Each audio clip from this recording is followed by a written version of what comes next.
And welcome back. We have with us Mrs. Chandra Lisbet, who's the General Manager and Corporate Customer Relations Services. And we have I'm going to get this wrong, so you can stone me from Mariana Vasquez, Guerra, who is the Manager of Communications and Customer Relations. Good morning, ladies. Pleasure to have you. Thanks for having us.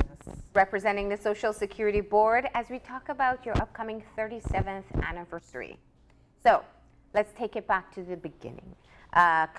Anytime you approach an anniversary, it's a great time to look back and take stock. What have we done well? What do we need to work on? Where are you in your own analysis of reaching this milestone? Well, again, thanks. Good morning, Belize, Yes. and thank you all for having us today. Yes, 37 years ago was when Social Security started. Mm-hmm. Ironically, we have staff with us that started. We have 4 members of staff that were with us from that day. Wow. That are still with us today. Big pension? And they actually are a part of the institutional knowledge that we bring into the future of Social Security. The thing about, like you said, anniversaries is that you get the opportunity to look back and to look forward, and which is what we've been doing. We did it a lot more last year because we started our new 5-year strategic plan January of this year. So this is the first anniversary in that strategic plan, and so we took a lot of time reflecting, and we are going to the strategic plan for 2018-2022 is very, very demanding. Yeah. And so we have a lot of work ahead of us, and we can share some of what we are going to do with you guys as we go forward. What do you count as some of your major milestones along that way? Sorry, major milestones along the inception of Social Security, along the journey, I should say. Yeah. We've had a lot of changes when it comes to the technology of Social Security, and we're going to have a lot more, actually some very significant ones that will require our interaction with the public because a lot is going to change. We've changed the contribution reform. We've done it once. While that was a milestone, that is also something that is of great importance to us because we should have been doing it more often than we did. Yeah. We've changed a lot of the way we do our work. We used to be very organization-oriented. Now we're moving to being very customer-oriented. And again, that is also part of our strategic objectives, that the customer is now the focus for Social Security. Yeah. Let's start with the contribution reform because, people just don't like seeing money coming out of their salaries. And because we feel like we could use it better, quite frankly. Of course. When you talk about looking at how much a worker contributes to the Social Security, does it allow for sufficient coverage for the challenges or potential challenges they may face?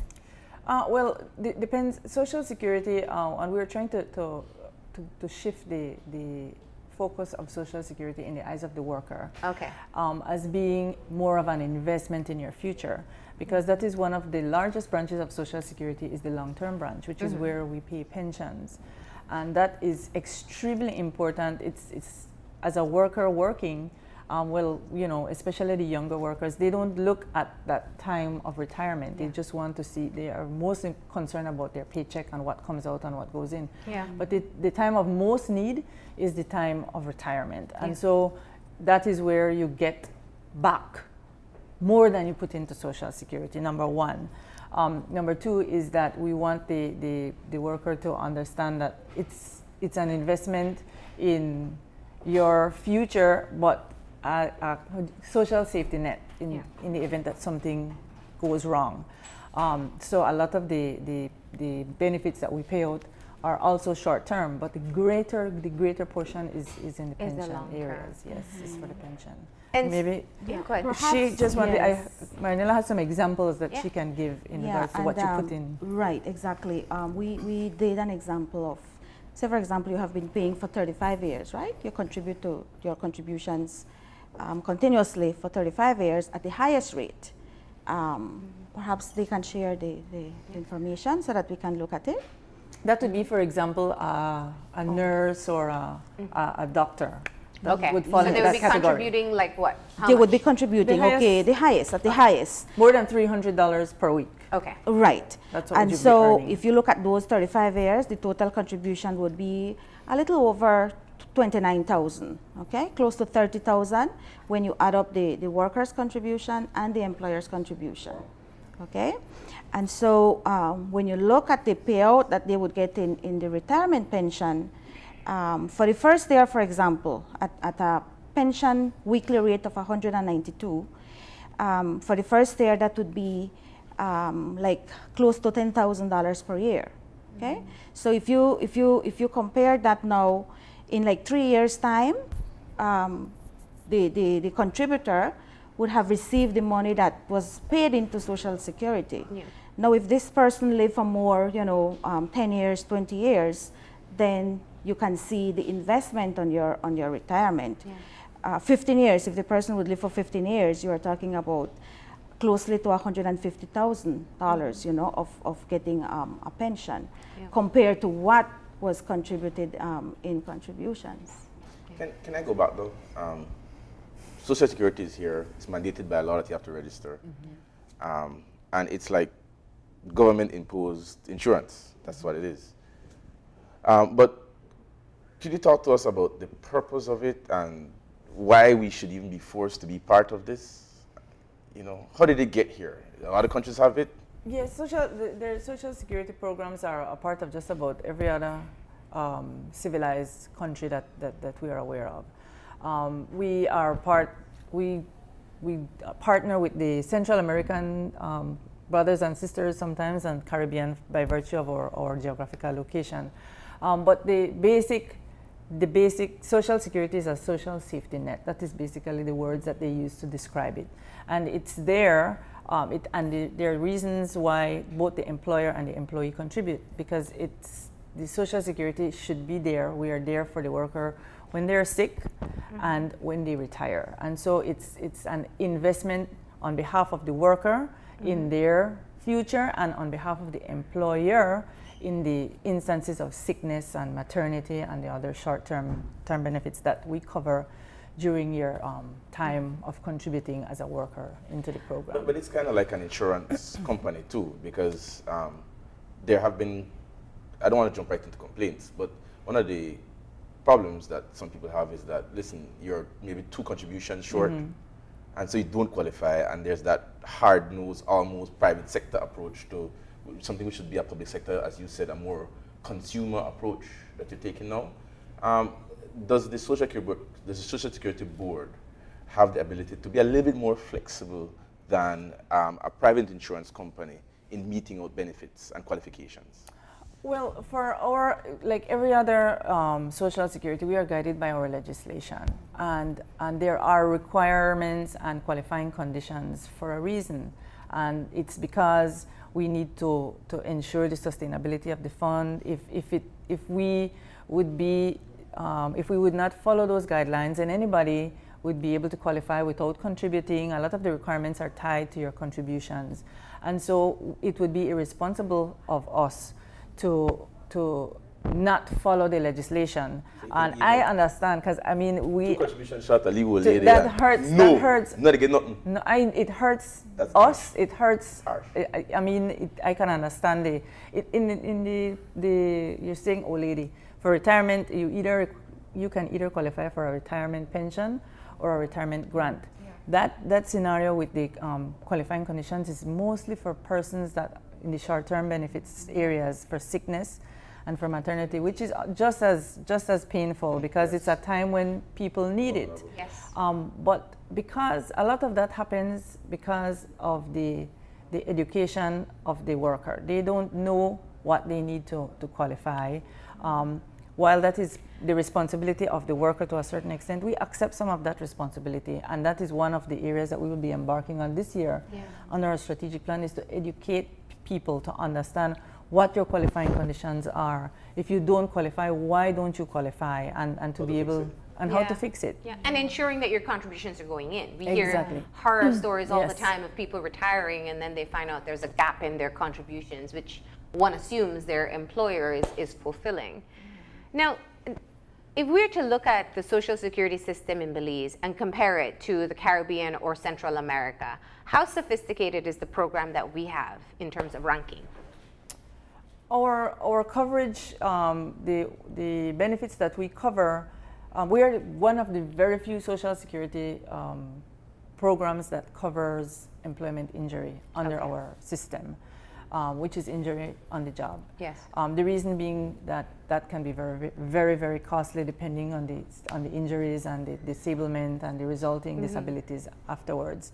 So I think comparing us to let's say the Caribbean, because that's the one we tend to compare ourselves to the most because of population.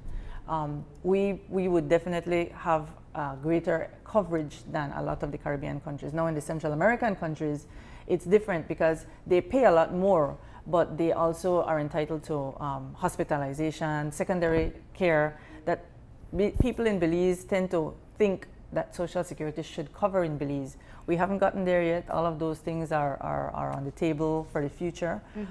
But so they are two very different systems. And under the Caribbean system, we give excellent coverage. Under the Central American system, there are areas that they cover that we don't, but they pay a lot more. They pay like 25% of their salaries sometimes into their Social Security system programs. Itself. Yeah. Now let's look at the individual areas, and I wanted to talk about employment injury because I know there are some regulations oftentimes that people don't take into consideration. I recall once being told that if you're running an errand for work but you stop somewhere else, then you are no longer on a work run, and if you get in an accident there, you don't qualify. What are some of the nuances in terms of being able to be eligible for benefits that oftentimes you find the general public are unaware of?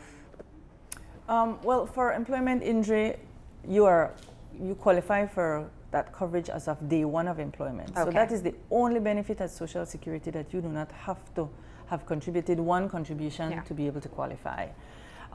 In regards to being off of the employer's property or traveling in a transportation that is not assigned by the employer, those are areas that are not covered under employment injury the way the legislation has it. Yeah. And I think those are areas where there are still conversations taking place to extend that coverage, which would come at a cost, at an additional cost to Social Security. Yeah. And so I think right now the conversation is being had, and hopefully that would be able to give us an opportunity to educate the public as to what qualifies and what doesn't qualify. So if something happens to me on the job, if I'm here, I fall down the stairs, quite a possibility.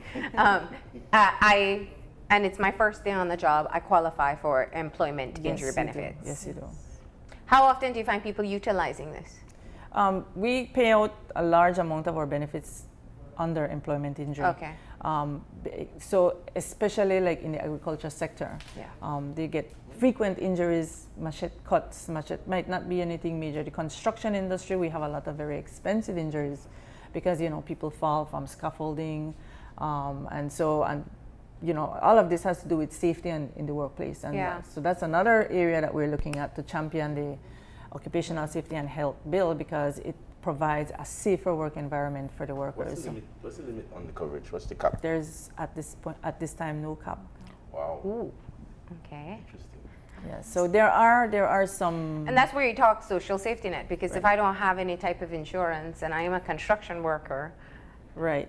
So we cover you at work. Yeah. And that's the misconception because people think that they might not understand it clearly and think they cover medical care. Well, they got diagnosed with maybe diabetes or cancer, and people want Social Security to cover those medical expenses, but we only cover your medical expenses if you are injured on the job. Yes, yes. And let's talk. Go ahead. Oh no, I was just going to add that you see how he asked about the cap for injury benefit. So, for example, you receive a huge amount in benefits. When you retire, whatever amount you paid does not affect your pension. So that's why we have the short term, and the long term, and it has no impact on the amount of your retirement pension that you would receive. Now let's talk about maternity benefits, and this seems to be one that people really struggle in understanding, and many say it just doesn't seem to be sufficient at times. What is a expecting mother eligible to benefit from once they go on maternity leave? Let's talk about that. For the maternity leave, that is 14 weeks of benefit once the female qualifies.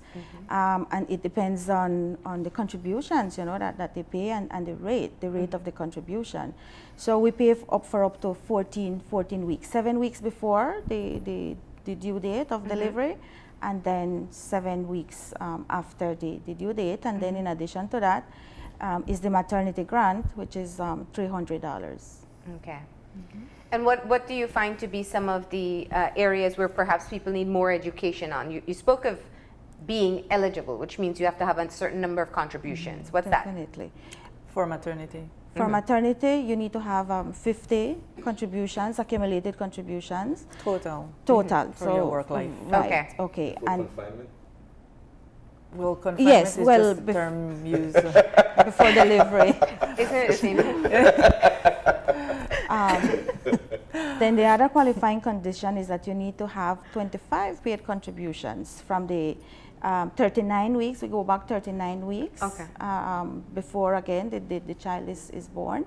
We go back 39 weeks, and of that 39 weeks, the female needs to have 25 So that's an area contributions. sometimes where if you're not a consistent worker, Right. where you might fall into that you may not qualify. And so that's going to be part of the education process for persons to understand. If you're in childbearing age and you want to qualify, you need to have these contributions so that you can qualify for your And maternity there's nothing you can do, okay, benefits. I'm 1 week short, can I go in and just pay that 1 week and say, okay, well, I qualify now? Is there any way for me to bridge that gap? Because it seems so close but so far. So Yeah. far, Yeah. yes. It's And like then- getting a 69 and you need a 70. You understand? Yeah. You have to repeat.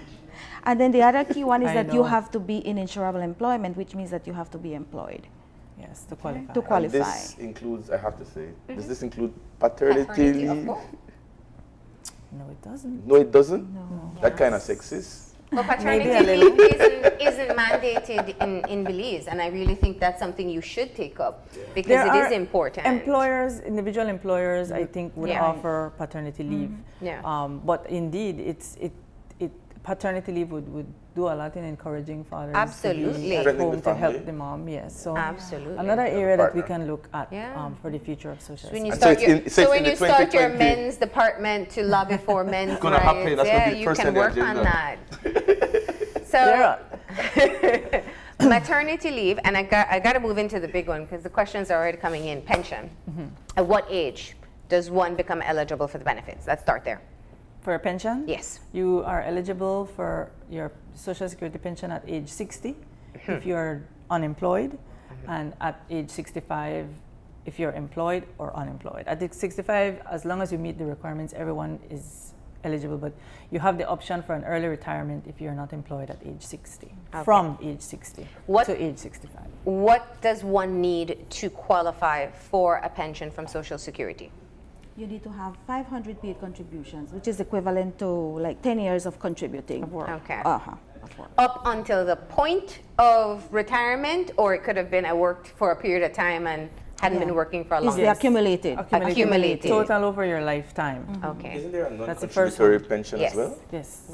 We'll get there, but I want to sort through the pension first. So how can one know? Because you're so right. When you're younger, you don't think of what you'll do at retirement age, and we see so many people struggling, even with a pension, because it isn't sufficient for people to survive on in today's age. How do you know what you'll be collecting? How can I prepare myself as best as possible rather than having what seems to be, when I speak with retired persons, like a guessing game? Like, I didn't know I was going to only get this amount when I retire. Tell us about that. Well, again, it has to do with educating the worker. Yeah. As a worker, I should be interested to know what I am going to get from Social Security in the Okay. future, and that is one responsibility. We, Social Security, we accept that we have not been doing our part in educating the workers on a much larger scale, and so same, that is exactly what happens. The worker would say, well, I don't know, how come I work all this time and I only get this? It just goes back to them being educated. The pension calculation process is not straightforward. There's a rate of pension, and then for every 50 contributions after you reach the maximum rate, you get an additional 1%, and so it's not a straightforward process. And so we have all plans now to educate the public on how that works, how to calculate your pension. Yeah. Also, we have, I don't know if I'm going ahead here, but we are embarking on the technology. Well, we're going to use technology to our advantage, and eventually everything will be available online. Yeah. So you should be able to have a one-stop look at your contribution history. In there should have the pension calculator, and that is a huge project that we are already embarking on. That should be completed by like 20. Is it about 2 years? 2020. Yes. And we will need to engage the public very, very frequently, because it will take a lot of transition time and processes that will change. Yeah. And so I'm just kind of asking the public to look forward to something like that. Can I come in to the Social Security request?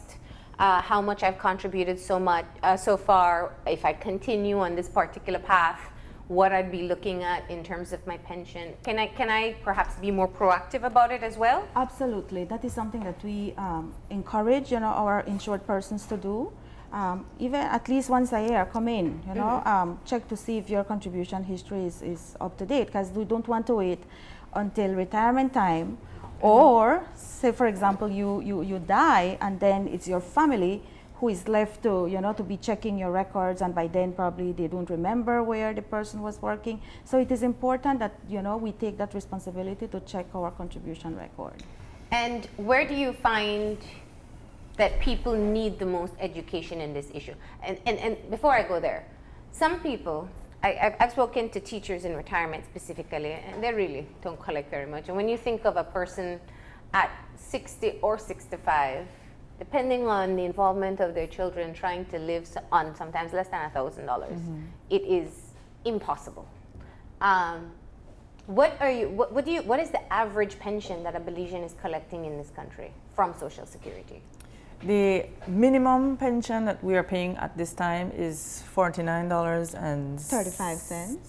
Right. That's the minimum. That's for the That's for the person that makes minimum wage. That would be the pension that they would be collecting per week. And the maximum pension that we're paying right now is $192 a week per week. And so that's approximately a little under 700 and something per month.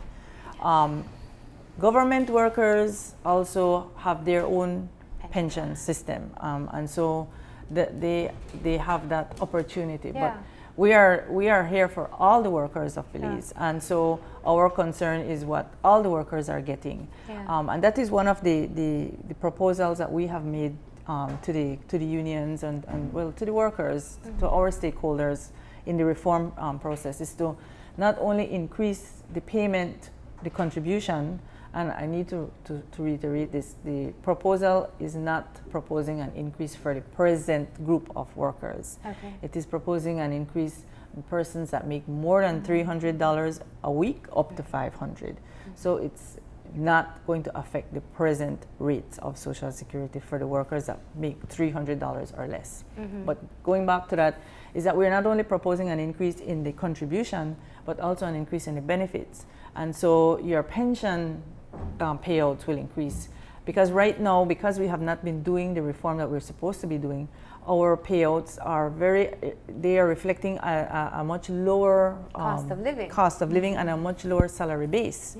And so we need to move. It's normal for Social Security systems to do these reforms more regularly than we've been doing, so that we are able to keep up. And so at this time, we can propose an increase in contributions, but an accompanying increase in benefits. And you also want to do it based on your income, so it's based on, it's not necessarily a general change. No, it's only for the persons that we're asking the persons that are making more to pay more. That's it. Can I And I have two questions. One is in terms of the non-contributory pension scheme. Maybe you could address that first, and I could go to the second question. Could you Okay. talk to How us does it about work? how does it work? And Yes, the non-contributory pension scheme started, I think it was 2001, I yes, It's fairly around recent. a good 2000.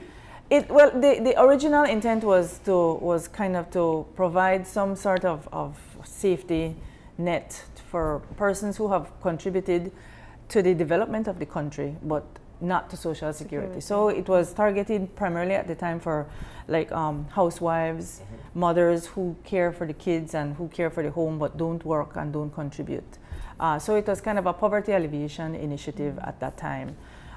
But it's an area of great contention for contributors because contributors feel like they are the persons who should get the benefits from the fund. And understandably so, it's an area of contention from the unions, from the business sector, and so it's also an area that we are looking at very, very seriously going forward. Seriously, as in no longer providing it? Yes, so as in making recommendations as perhaps moving it under one of the government ministries. There are different options that we're looking at this time as regards to the non-contributory pensioners. But rest assured, this is $25 a week for very, very old people that have zero income and in a lot of cases zero family members to sustain them. So looking at it from both sides, there are people that need it, but they are using contributors' funds, and that is where the contention is. Give us an idea of a person who is what type of person is benefiting from a non-contributory pension? You said housewives. Yes, is one example. there are qualifying conditions for them as well. They have to be women have to be 65 and older, men 67 and older. They have no source of income. So they're not working. They're not working, but they don't not only not working because at that age you're not working most of the time as well, with a few exceptions that I can think about. But they also have no source of income. They have no children supporting them. Right. They have nobody giving them any kind of they're poor, the poorest of the poor. Those are the people that are receiving the non-contributory pension. And my second question was, a lot of times when I'm hearing about Social Security, they're lending money to somebody or buying something. For example, like shares in BTL or this. How much money do we have at Social Security?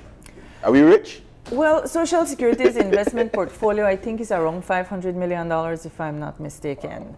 And yes, we do have, as our CEO would call it, legacy issues, where we've made bad investments in the past, we've made not so great decisions in the past that we've had to live with, and that we've never been able to overcome by, in the reputation. And so that's another strategic objective that we have, is to improve the reputation of Social Security. Reassure you that yes, we purchase shares in BTL, but that is more than we will, the returns are more than if we put our money in a bank, the bank doesn't want the money. They're paying you 1%, in some cases 0.5%.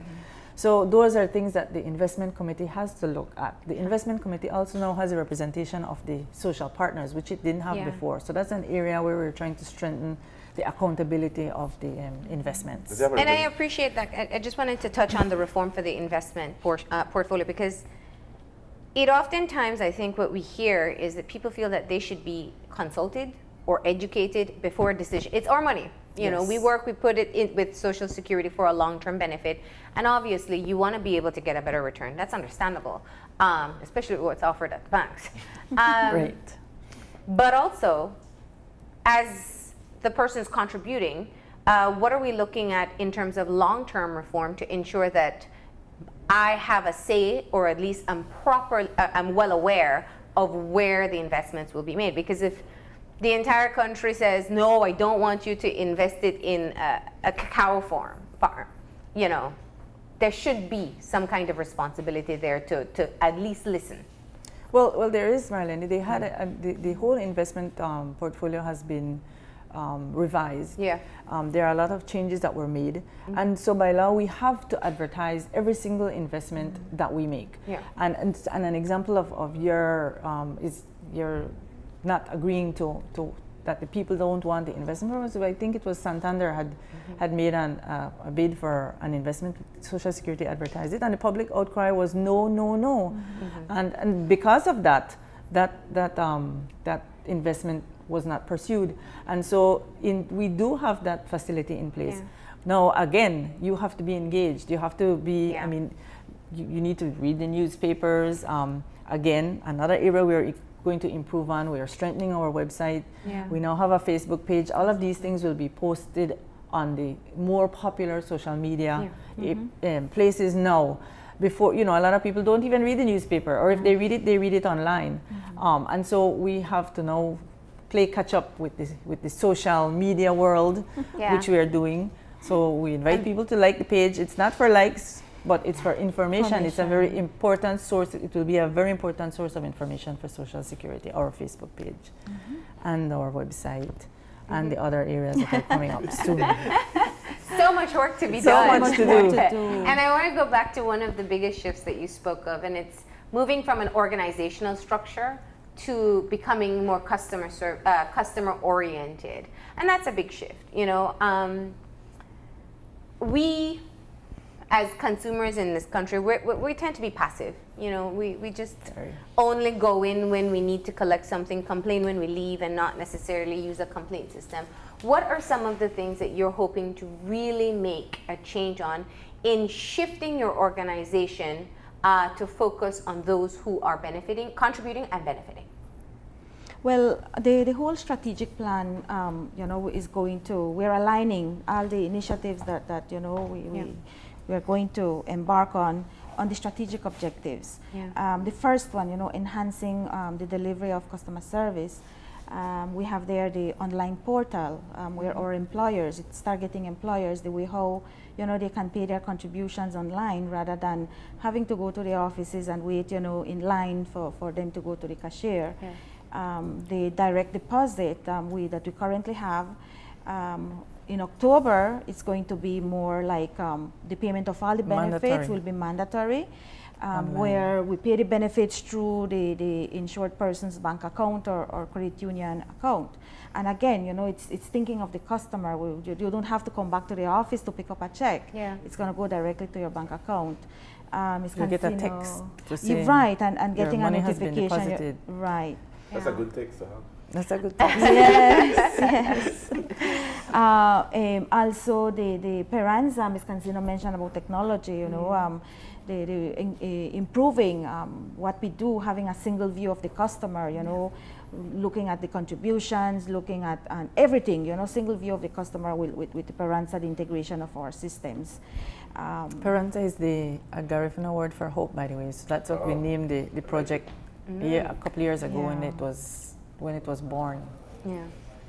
So you can get direct deposits. How about presenting yourself at the office itself? Some things I think really can be done online. Yes. Yeah. Well, that the customer, even the layout of the offices have been changed to facilitate better customer service, and so the lines should be shorter.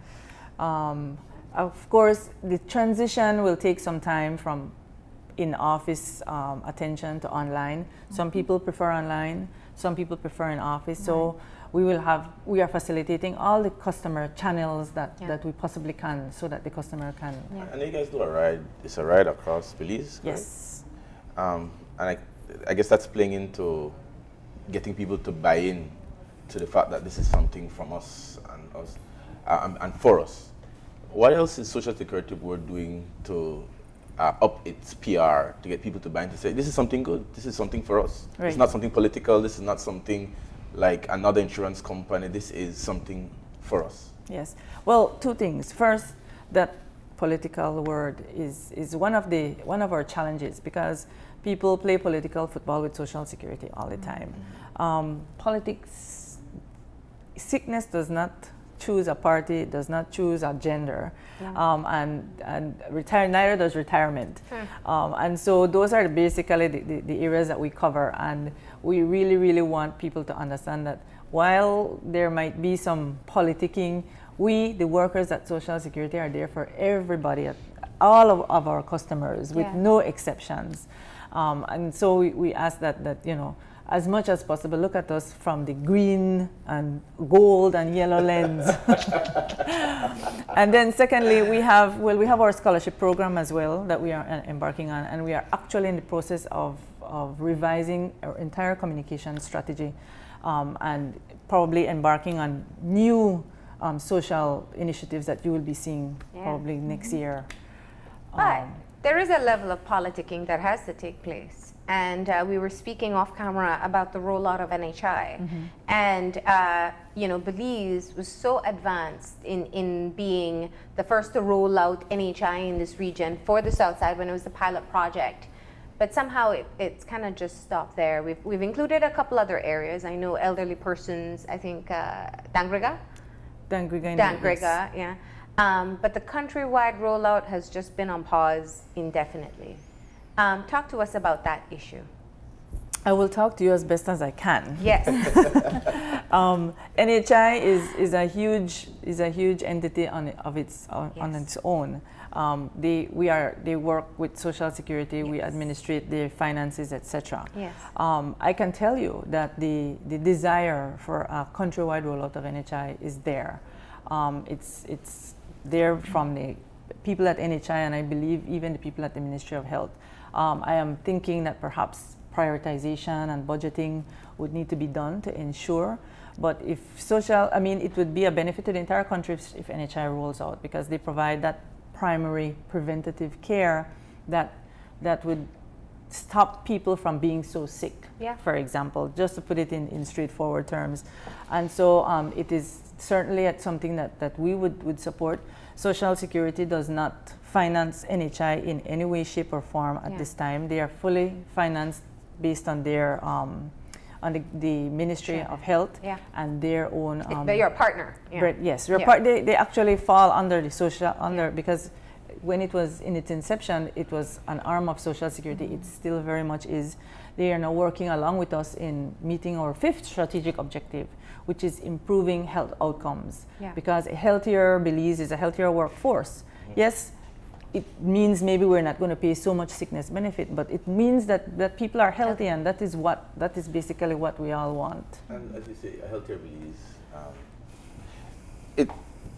One of the major issues that we're having right now, and I'm just trying to stretch maybe a little bit too much, what the social conscience and work of Social Security is, but crime is a big problem, and surely crime affects the work of Social Security. Somebody gets shot, we don't realize, but they use Social Security, can't go to work, has to pay out. Is Social Security doing anything to contribute to maybe addressing, they're not government, they're not the police, but is there something that you guys are planning to help to try to alleviate some of that issue? On a small scale, I would say yes. As you rightly said, our mandate is not to address crime. And like you also rightly said, crime does affect Social Security. Crime affects everybody. But I know for a fact that in the initiatives that, for example, the various police formations are doing, they request assistance from the CEO, and he always provides some sort of assistance in their initiatives. Dr. Colin Young, he's the CEO of Social Security. He was also live on our Facebook page on June 1st giving an address. So if you want to know what he looks like, you can go check our Facebook page. Yes, Dr. Colin Young. He was in the ministry. Guy, yes, village man. And so there he is. He's been on the show before. He's been on the show. Yes. He was a lecturer, I think, at Galen, also in the Ministry of Omar Figueroa's ministry. Environment. Yes. Environment. Yes. Very, very educated and very smart guy. So yes, SJC people. That's all I needed to say. And so they So he always supports those initiatives, those smaller initiatives. But on a larger scale at this time, no. If there is a suggestion that someone have that we would be able to partner with, and remember now, we are using the people's money. So that is always something that we have to be aware of. Yeah. So we have a bunch of questions coming in with different benefits. Let me see if I can tackle a couple of them. One speaks of being written off by the doctor for a work injury, an accident that took place, and then the benefits stopped. But that kind of sounds like something else happened there as well. Would that be a scenario? Well, we have a maximum that we pay under employment injury, which is 156 days. That's the only place where the quote-unquote cap is. Yeah. Medical expenses are not capped, but the sickness Oh, the days, amount of days, are yes. capped. So once you hit that amount, Then Social Security no longer covers the sick leave portion of it. okay. However, there are times when the doctor says, well, you're well, you can go back to work, I'm discharging you from treatment. And once the doctor certifies that, then the payment stops and you're expected to go back to work. You can also be deemed medically unfit. You can be deemed medically unfit, that's disablement benefit or benefit, depending if it's Okay. sickness or injury. And then we had a question about signing off on Social Security forms, whether dentists are allowed to do so as well. Yes, dentists are allowed to sign medical forms for dental Okay. issues or for dental diagnoses. Okay, and I have to stop.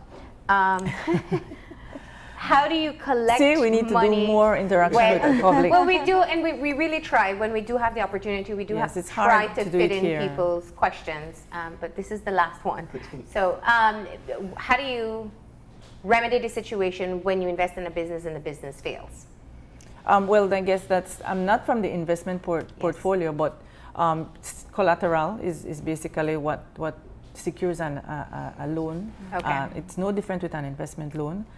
There are also strict rules in regards to that coming out of that investment reform, because I think there was one of our legacy investments were about, I think, a piece of land that I think they were the collateral did not meet the value of the land, and so that taught them a very, very important lesson, and so that is extremely the guidelines for that are very, very strict. Yeah.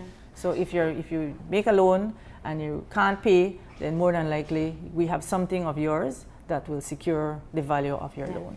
And the last one was sick benefits. Is the employer required to pay the additional 20%? Under the labor law, and this is very important, the employer is required to pay your full salary up to 17 days of sick leave.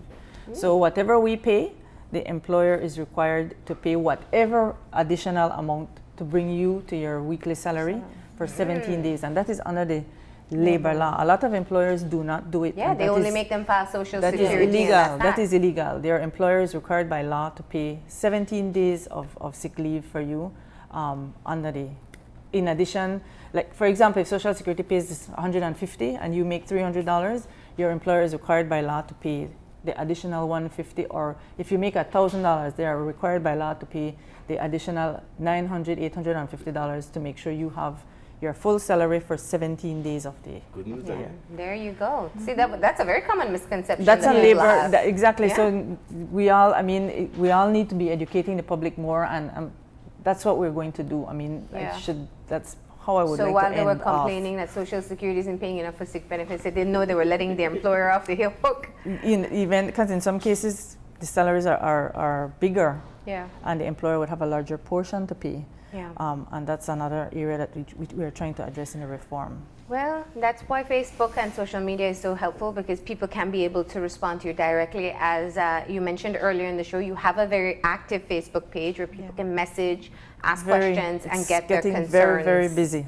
addressed. Yes. And that's great, because that I think people like that anonymity sometimes. And we like that we are educating the younger persons, because a lot of them use Facebook, and Yeah. those are the persons that we see very busy Yeah. on the messenger, and we have the opportunity to share information with them. All right. Anything else you would like to say about the celebration of your 37th anniversary? Mar?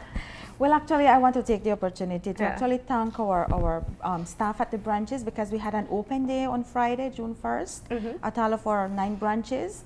And they did a magnificent job in, displaying, the information, the strategic objectives. And so I take the opportunity to give them, a warm thank you to all of them. Well, thank you for coming in, answering our questions and our viewers' questions, and keeping us up to date as to what's happening with Social And Security. anybody that has been watching and asking questions there, feel free to now transfer over to our Facebook page and ask us the questions, and we are here to answer as many questions as we possibly can. That's the new and improved social security. There you go. Like our Facebook page. Customer oriented. You can hold them to that. Yes. But don't leave our Facebook stream just yet, because we have another segment coming up. Sorry. We have, wait until we're finished. But we do have Maya Hieroglyphics Writing Club coming up next. That's going to be really interesting. So we'll take a break and we'll be back in a few. Stay tuned.